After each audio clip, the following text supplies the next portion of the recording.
ya con el tema. Bienvenidos jóvenes a nuestra segunda clase de investigación. El tema de hoy, como les había indicado al inicio, tiene que ver bastante con lo que es la filosofía. A partir del siguiente tema ya cambia un poco la dirección de los contenidos de investigación. Bien, entonces les estoy compartiendo en este momento la pantalla. Por favor visualicen, me indican si la pueden visualizar. Sí, profe. Ya, muchas gracias. Listo, jóvenes. Al final ustedes van a hacer una actividad en clase que se va a tratar de la elaboración de una línea de tiempo. Y para eso entonces les voy a pedir, cada vez que yo mencione una de las etapas en la evolución del conocimiento, ustedes van a anotar la etapa y van a anotar el año o los años, o puede ser el siglo, en que se dio ese acontecimiento, para que después ustedes puedan elaborar fácilmente su línea del tiempo. ¿Sí? Entonces vayan tomando nota. Hasta eso, por favor, revisen el chat de Zoom.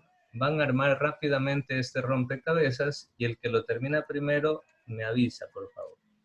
Me lo indica porque... A ver, déjenme ver. Si me lo indica. Sale error, profe. ¿Te sale error? Ya. A ver, ahorita les comparto acá. Les comparto nuevamente.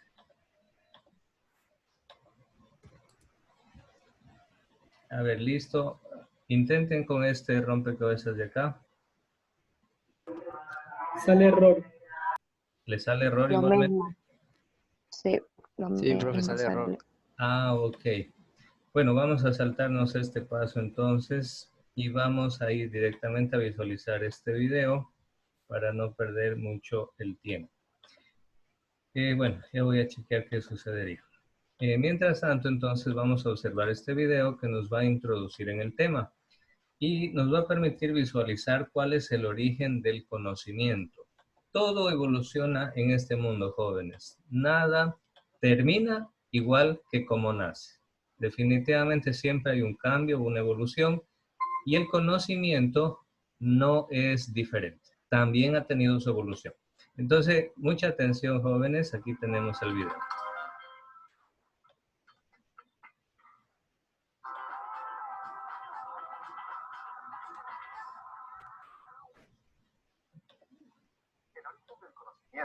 Es decir, el saber hacer lo necesario para sobrevivir. Profesor, solo se ve la diapositiva en PowerPoint. Ah, ya. Ok, ya. Disculpe. No se ve el video. Ahora les comparto nuevamente. Gracias por avisar. Listo, aquí va el video. Del conocimiento, es decir, del saber hacer lo necesario para sobrevivir en el entorno natural, ha sido una consecuencia o un resultado de las relaciones entre los seres y la naturaleza. Dejó de compartir pantalla. Pues fueron aprendiendo a hacer. Disculpen, ¿qué no sale el video? Dejó de Dejó de compartir pantalla. Al principio sí, pero después Dejó de salió. ¿Y ahí? Ahí está comenzando. Ya, listo. Hacer cosas, Ahí. vivir frente a las inclemencias. Lo voy a poner de nuevo, ¿ya? El origen del conocimiento. Listo.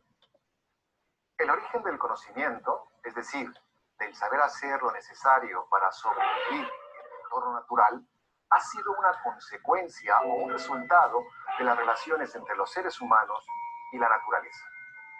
En la medida en que los hombres fueron aprendiendo a hacer cosas para sobrevivir frente a las inclemencias medioambientales, y también en la medida en que lo consiguieron, fueron capaces de introducir un orden o una estructura de clasificación para comprender, explicarse lo que sucedía a su alrededor, y después para actuar sobre el entorno, manipulando y modificando los materiales que tenían a su alcance.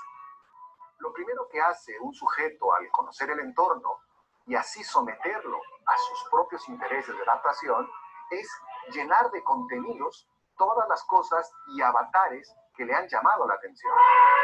Es decir, colmarlos de explicaciones para poder apreciarlos de una manera más coherente, ordenada, clasificada, redundante, y de ese modo dicho sujeto se sentirá mucho más confiado y seguro frente a lo percibido. En consecuencia, el primer ejercicio de conocimiento, hacer saber, que lleva a cabo el sujeto humano es precisamente buscar una respuesta más tranquilizadora que satisfactoria para aprender las cosas y avatares del entorno que más le llaman la atención. Los conocimientos obtenidos en ese proceso son el origen tanto de los mitos como de las ciencias. ¿Qué fue lo primero que a los sujetos les interesó conocer? Podría resultar más o menos obvio pensar que los primeros usuarios del conocimiento centraron su mirada en las cosas más próximas y presentes de su entorno natural. Sin embargo, los primeros conocimientos no se extrajeron de cosas tan cercanas y cotidianas como la dureza de las piedras, el sabor de los matorrales, el dolor de las muelas, el cansancio físico, el sueño, la sed o la velocidad de una gacela.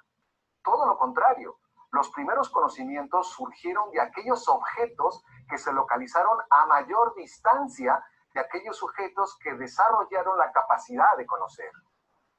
Resulta paradójico pensar que los primeros objetos de conocimiento que elaboraron cognitivamente los hombres pensantes se caracterizan por la lejanía en un entorno en el que la proximidad es quizá la cualidad más importante. Albert Einstein y Jean Piaget comparten el postulado que dice: aquello que es primero en la práctica cognitiva del sujeto se convierte en el último objeto de su conocimiento. O dicho de otra manera, el conocimiento es lo último en ser conocido. Si tuviéramos que resumir en una sola frase la diferencia que existe entre conocer y conocimiento, habría que decir que lo primero es una actividad, una práctica que desarrollan los sujetos para distanciarse, tomar distancias respecto a su entorno, y que lo segundo es un mapa de los trayectos practicados por aquella actividad. Se empieza a tomar distancias frente al entorno cuando el sujeto es capaz de anticipar un acontecer todavía no presente, el trueno que sigue al relámpago, y adelantar con éxito una respuesta, taparse los oídos, en virtud de una experiencia similar registrada con anterioridad. La distancia no solo se refiere al espacio, sino también al tiempo, es decir, destacan los aspectos que no están sucediendo en el entorno, sino que han ocurrido hace mucho tiempo o que pueden ocurrir mucho después. No hay que olvidar que la primera ciencia o los primeros conocimientos científicos que surgieron tienen que ver precisamente con la astronomía, y que también la gran mayoría de los relatos astrológicos y mitológicos, leyendas, epopeyas y odiseas, cuentan los orígenes de los tiempos o la escatología de la humanidad. En ambos casos, la ciencia y el mito abordan entidades que se localizan a mucha distancia espaciotemporal del sujeto que conoce.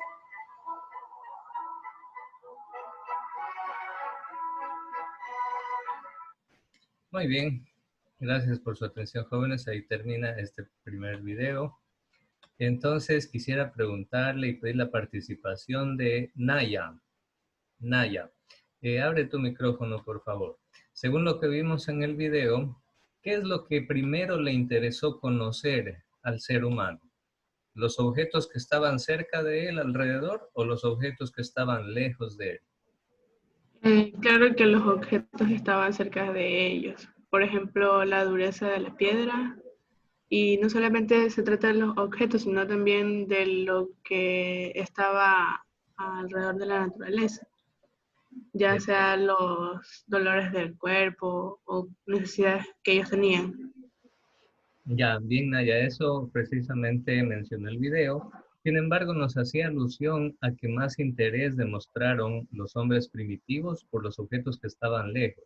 Es decir, al fijarse, por ejemplo, en los fenómenos de la naturaleza en la atmósfera, o los fenómenos solares, los eclipses, la luna, fueron los que más le llamaron la atención e intentó conocer.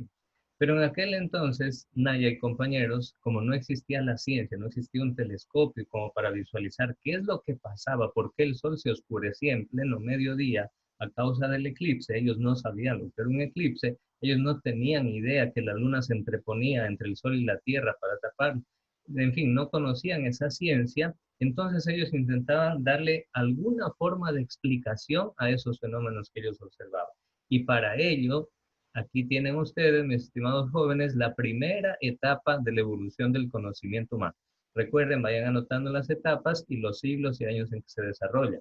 Esta primera etapa corresponde a la gran mitología que sobre todo se desarrolló en los pueblos griegos, o podríamos decir los pueblos protogriegos.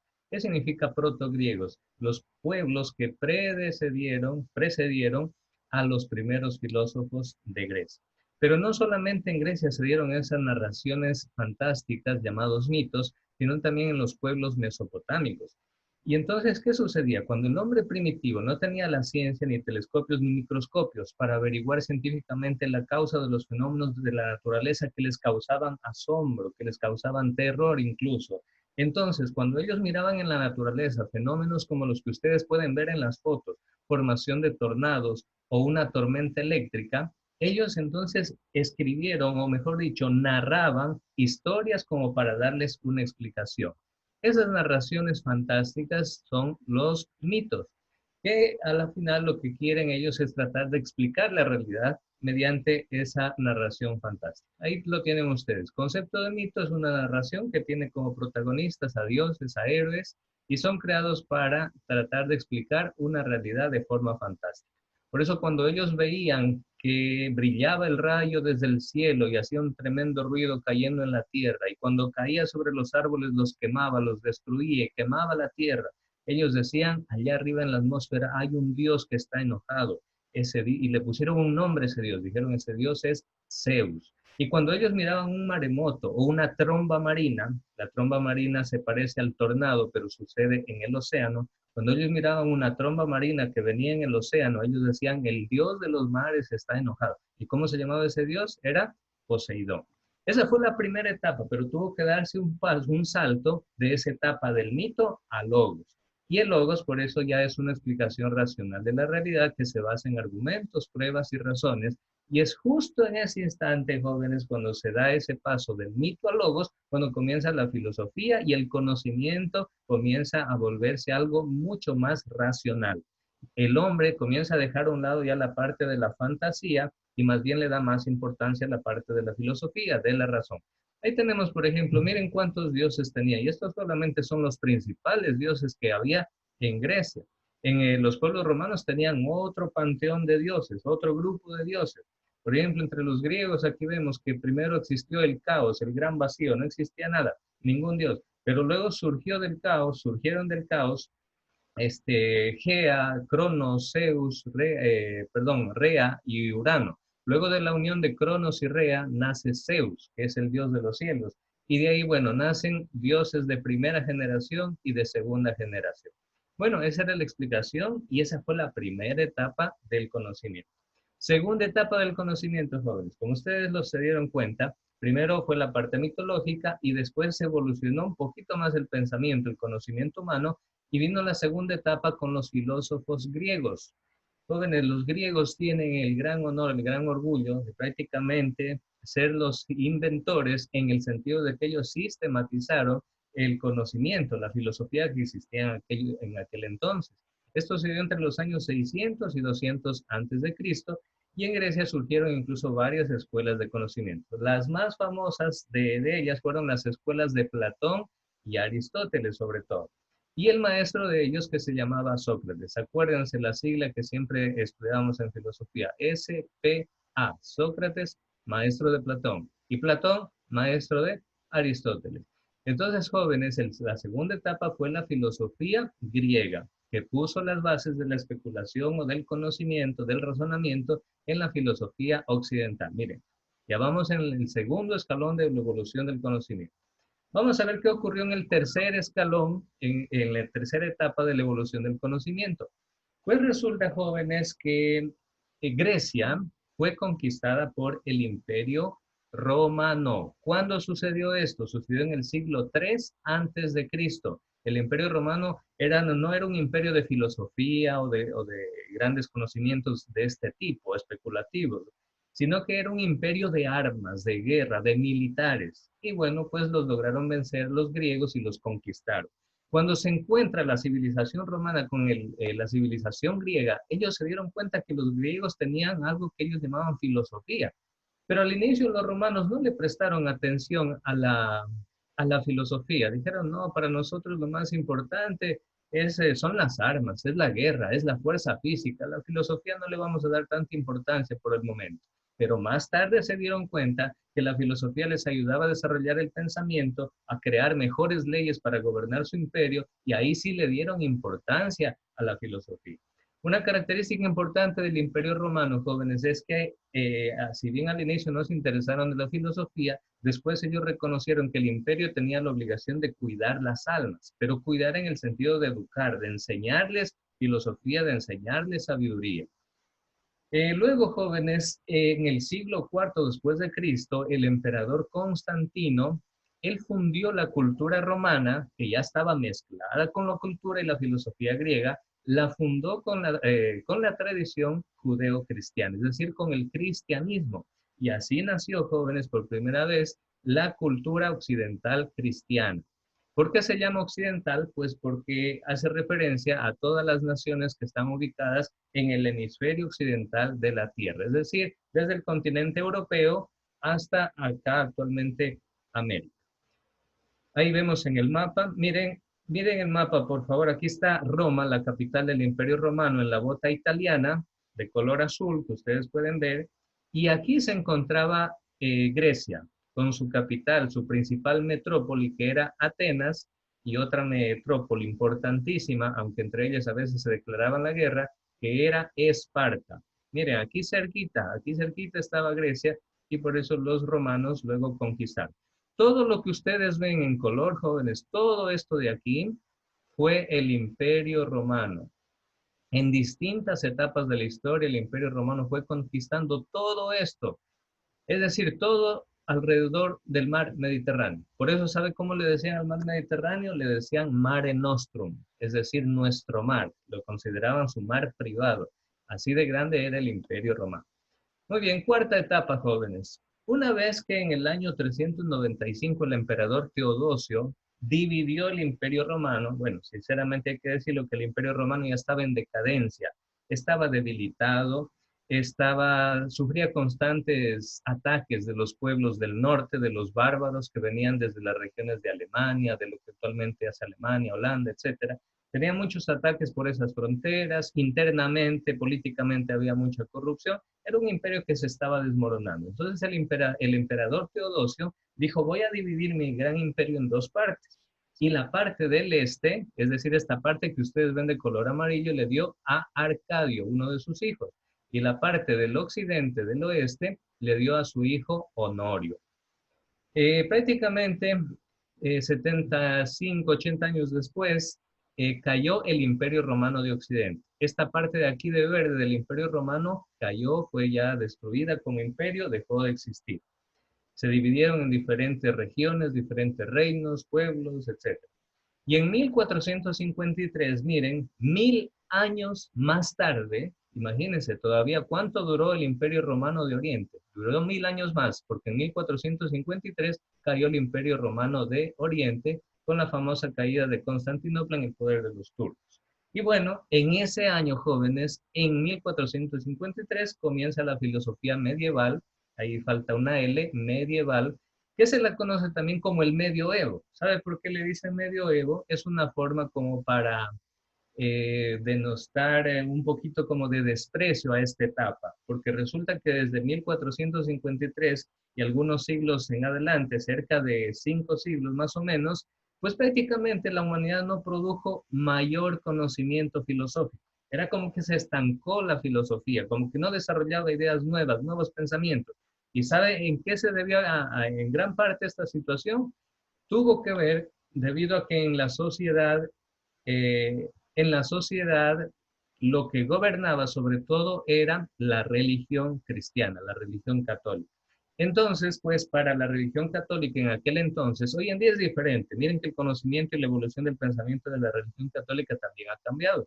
Pero en aquel entonces, estamos hablando casi hace más de 600 años, pues la Iglesia Católica consideraba que lo único que necesitan realmente las almas para salvarse no es tanta filosofía y conocimiento, sino que simplemente vivir la teología, Es decir, ponerlo a Dios sobre todas las cosas, saber rezar, aprenderse de memoria los mandamientos, practicarlos, y eso sería suficiente. Entonces, pues ellos no veían necesidad de desarrollar otro tipo de filosofía.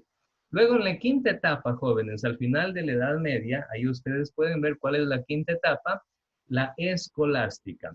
Escolástica es una palabrita que viene de la palabra escuela y se desarrolló del siglo IX al siglo XII después de Cristo con las famosas escuelas monacales. Muy bien. Voy a pedir la participación de Anabela. Por favor, Anabela, si puedes abrir tu micrófono.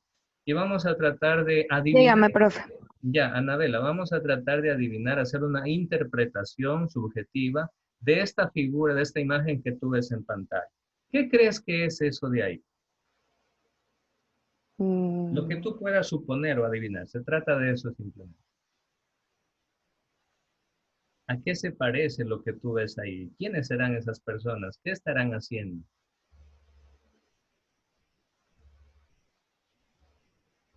Aprendiendo. Ya, sí. Están ¿A qué se parecen esos muebles donde sientan esos como pergaminos, como libros? como a las iglesias, o sea, a las sillas de las Ajá. iglesias. Exacto, se parece a los muebles de una capilla, de una iglesia. Y aquí Y también son escuelas monacales, o sea, donde van pues y enseñan ¿Me sobre, están predicando? no, están como quien dice aprendiendo sobre Dios. O sea, claro, Anabela, sí, excelente, en Anabela. ese entonces, Muchísimas gracias. claro. Efectivamente. Lo has dicho muy bien, Anabel. Efectivamente, esta era una escuela monacal. Esta es una pintura de aquel tiempo. Resulta, jóvenes, que en aquel entonces todavía no existía la imprenta. Usted va a decir, profesor, ¿y cómo hacían entonces para conservar los conocimientos? ¿Quién los escribía? ¿Cómo escribían los libros? ¿Cómo imprimían los libros? Pues bueno, no habían imprentas, pero habían escuelas monacales, que son las que ven ahí. Entonces, miren, una persona, uno de los monjes, se colocaba al frente y entre muchos de los oficios que hacían los monjes, se colocaba al frente y comenzaba a dictar. Y aquí están los escribanos, que son otros monjes que pertenecían a esa congregación, y ellos anotaban al pie de la letra, con tinta, con pluma, al pie de la letra, escribían en pergaminos y así se hacían copias de los libros. ¿Se imaginan cuánto se demoraban en copiar un libro? Era increíble, ¿no?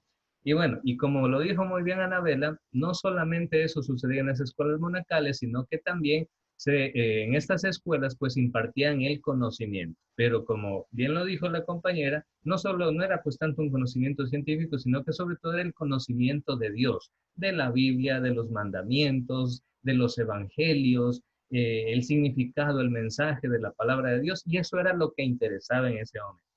Aunque la escolástica ya tuvo, como les dije, ese gran mérito de ellos ser los encargados de reproducir los diferentes libros.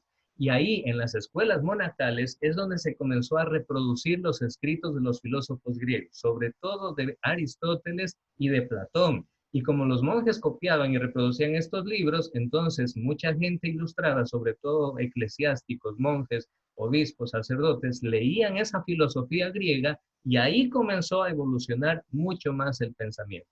Con la escolástica, esta etapa que es la etapa superior del medioevo.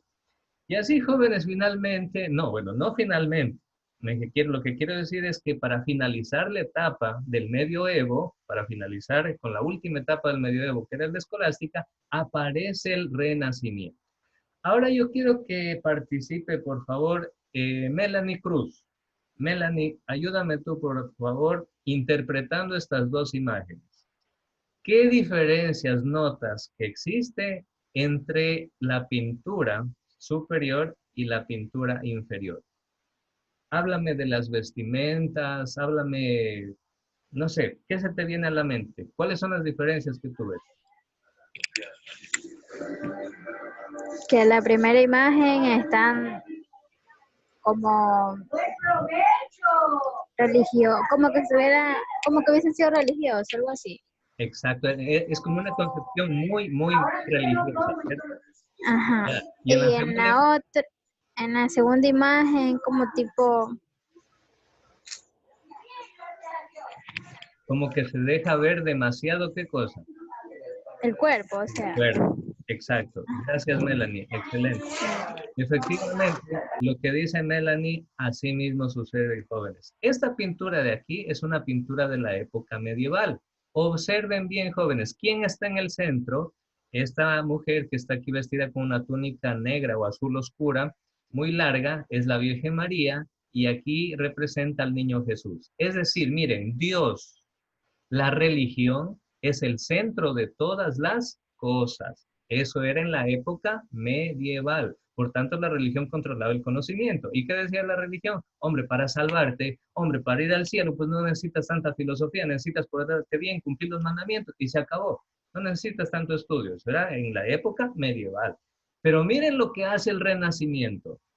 En vez de colocarlo a Dios en el centro, miren, este de aquí, la segunda imagen, es un cuadro de una pintura de la creación de Eva, pintada por Miguel Ángel, y resulta, jóvenes, que el personaje de la derecha representa a Dios, pero Dios ya no ocupa el centro. Dios está a un ladito nomás. Y ahora más bien mayor protagonismo, ¿quiénes tienen? Los seres humanos representados por Adán, que está aquí dormido, y Eva, que está saliendo de la costilla, del costado de Adán. A ver, ¿quién me puede decir en qué libro de la Biblia está escrito eso? Que Dios sacó a Eva de la costilla de Adán. En Génesis. Excelente, Génesis. Nadia, excelente, chicos, muy bien. Efectivamente, miren, es parte de la teología, pero yo lo que quiero que noten es que ya comienza a cambiar la forma de comprender el mundo y la forma de hacer conocimiento. De ahora en adelante, a partir del Renacimiento, Dios ya no va a ocupar el primer lugar en cuanto a la ciencia, en cuanto al conocimiento, sino que ahora el primer lugar lo va a ocupar el ser humano con su capacidad de razonamiento, con su inteligencia. Por eso, jóvenes, ese renacimiento, ese renacer, se manifiesta en todas las formas del quehacer humano, las artes, las letras, la ciencia, la medicina y, por supuesto, la búsqueda del conocimiento. Es en esta etapa, jóvenes, donde los primeros grandes pensadores se atreven a contradecirle a la religión. Por Dios, por primera vez en la historia se atreven a contradecir la Biblia. ¿Sabe por qué? Porque la Biblia decía, por ejemplo, la Biblia decía que el sol se mueve de un lado para el otro. Y en una de esas grandes batallas, uno de los sucesores de Moisés, que se llamaba Josué en el Antiguo Testamento, dice que en una batalla le ordenó al sol que se detuviera y el sol le obedeció a Josué y el sol se detuvo, dejó de moverse. Y a partir de ese versículo de la Biblia que está en el Antiguo Testamento, entonces en la época medieval y los cristianos que decían, el sol se mueve. Y entonces, si el sol se mueve, pues la Tierra tiene que estar quietita y es el sol el que le da vueltas alrededor de la Tierra. Miren, y esa era la ciencia astronómica, la ciencia física que había hasta el momento. Pero por primera vez en la historia, con el Renacimiento, se atreven a contradecir esos conocimientos que los habían adquirido de la Biblia, interpretándolo literalmente, y se atreven a contradecir y a decirle, no, están equivocados, señores. Señores de la religión católica, están equivocados. El sol no se mueve alrededor de la Tierra. Es al contrario, es la Tierra la que se mueve alrededor del sol. Y luego fueron capaces de demostrarlo, luego fueron capaces de con eso explicar los eclipses y por primera vez se dio, jóvenes, la famosa revolución copernicana, donde la Tierra dejó de ser el centro del sistema solar, el centro del cosmos, y ahora era el Sol el centro del sistema solar. Miren la importancia del Renacimiento. Es como que produce una ruptura entre el conocimiento de la época medieval y ahora renace un nuevo tipo de conocimiento mucho más racional. Y así es, jóvenes, como aparece, miren, sexta etapa en la evolución del conocimiento. Aparece este gran filósofo francés llamado René Descartes. Ahí están los años en que vivió, 1596 a 1659, y uno de sus grandes aportes es que él estableció la duda metódica. ¿Qué significa la duda metódica? Descartes decía, hay que dudar de todo. Duda de tus sentidos, duda de lo que tú ves, porque puede ser que en la realidad las cosas no sean así. Pero ¿por qué él utilizó la duda? porque él decía que tenemos y necesitamos, para obtener un conocimiento verdadero, necesitamos conocer la realidad y para eso hay que filtrar la realidad dudando de ella. Es decir, que Descartes utiliza la duda, el poner en duda los conocimientos para buscar la verdad. Pero esta duda de Descartes no era ciertamente escepticismo, sino que era ese esfuerzo de descubrir y de filtrar para quedarse solamente con la verdad. ¿Eso es válido hoy en día? Por supuesto, joven. Cada vez que les llegue una noticia a sus redes sociales o que ustedes miren algo en internet, atrévase a dudar. Investigue realmente si las cosas son así o no son así. De esa manera usted va a asegurarse de que siempre usted va a encontrar la verdad. Porque hoy en día, jóvenes, es tan fácil que nos engañen a través de un montaje, de Photoshop, haciendo un video, etcétera. Es tan fácil dejarnos engañar. Por eso hoy en día sería necesario, para obtener un conocimiento científico, nuevamente rescatar la duda metódica de Descartes. Es decir, la duda como método para llegar al conocimiento verdadero. Por eso, jóvenes, Descartes afirma que la esencia del conocimiento es el pensamiento. Miren, miren ese cambio, jóvenes. Es decir, la esencia del conocimiento ya no es la religión, ya no es la Biblia, ya no es Dios, ya no es el cristianismo. Ahora Descartes dice, la esencia del conocimiento verdadero es el pensamiento humano mismo. Y por eso dice que para alcanzar el conocimiento hay que fragmentar el problema, es decir, dividirlo en partes para reacomodar los pedazos de acuerdo a un orden lógico. Y así es como Descartes pone su fe en primer lugar en la razón. Ojo, eso no quiere decir que Descartes era ateo. Al contrario, era un cristiano muy convencido de sus creencias, pero él, a nivel científico, a nivel filosófico, él dice, no, primero está el pensamiento en cuanto al conocimiento. Y a él pertenece esta famosa frase, cogito ergo sum. Es una frase latina que significa pienso, luego existo. En vez de luego usted cambia la palabra por tanto, eso significa pienso, por tanto existo. Bien, jóvenes, nos conectamos inmediatamente con el mismo link para la segunda parte, ¿sí? Inmediatamente nos volvemos a conectar.